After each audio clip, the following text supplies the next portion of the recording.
Hello friends, welcome to my YouTube channel. So friends, Swarn Mandir देखने के बाद अब हम लोग आ गए हैं जलियांवाला बाग।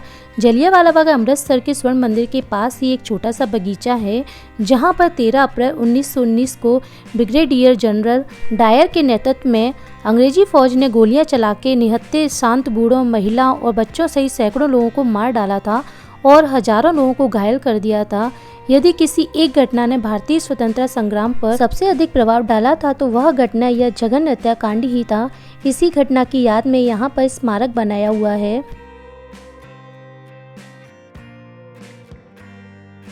तो ये स्मारक वही है जो इसी घटना की याद में बना हुआ है। इस स्मारक में लौ के रूप में एक मीनार बनाई गई है, जहां शहीदों के नाम अंकित हैं। वहां कुआं भी मौजूद है जिसमें लोग गोलीबारी से बचने के लिए कूद गए थे। दीवारों पर गोलियों के निशान आज भी देखे जा सकते हैं।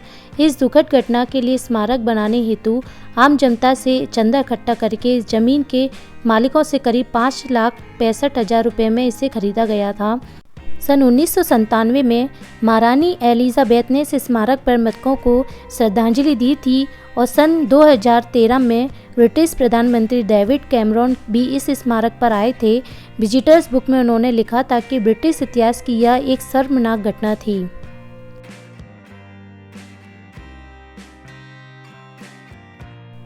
और यहाँ पर ये वही शहीदी कुआं है जहाँ पर लोग गोलीबारी से बचने के लिए इसमें कूद गए थे। 120 मृतक शरीर इस कुएं से बाहर निकाले गए।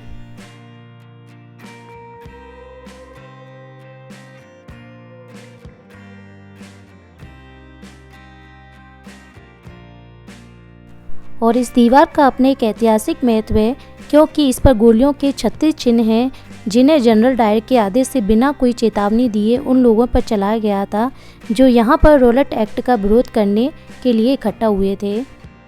वैशाखी के दिन 13 अप्रैल 1919 को अमृतसर के जलियांवाला बाग में रोलट एक्ट, अंग्रेजों की दमनकारी नीतियों व दो नेताओं सत्यपाल और सैफुद्दीन किचलू की गिरफ्तारी के विरोध में एक सभा रखी गई, जिसमें कुछ नेता भाषण देने वाले थे। शहर में कर्फ्यू लगा हुआ था, फिर भी इसमें सैकड़ों लोग ऐसे भी थे जो वैशाखी के मौके पर परिवार के साथ मेला देखने और शहर घूमने आए थे और सभा की खबर सुनकर वहां जा पहुंचे थे। करीब 5,000 लोग जलियांवाला बाग में इकट्ठे थे। ब्रिटिश सरकार के कई अधिकारियों को यह 1857 के गदर की पुनरावृत्ति जैसी परिस्थिति लग रही थी, जिसे ना होने देने के लिए और कुचल देने के लिए वो कुछ भी करने के लिए तैयार थे। जब नेता बाग में पड़ी रोड़ियों के ढेर पर खड़े होकर भाषण दे रहे थे, तभी ब्रिगेडियर जनरल रेजिनोल्ड डायर 90 ब्रिटिश सैनिकों को लेकर वहां पहुंच गया। उन सबके हाथों में भरी हुई राइफलें थी। सैनिकों ने बाग को घेर कर बिना कोई चेतावनी दिए निहत्थे लोगों पर गोलियां चलानी शुरू कर दी थी। 10 मिनट में कुल 1650 राउंड गोलियां चलाई गई। जलियांवाला बाग उस समय मकानों के पीछे पड़ा एक खाली मैदान था। वहां तक जाने या बाहर निकलने के लिए केवल एक सकरा रास्ता था और चारों ओर मकान थे।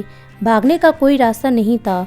कुछ लोग जान बचाने के लिए मैदान में मौजूद एकमात्र कुएं में कूद गए, पर देखते ही देखते वह कुआं भी लाशों में पट गया। और फ्रेंड्स, ये है अमर ज्योति और ये है पूरा इतिहास जलियांवाले बाग का।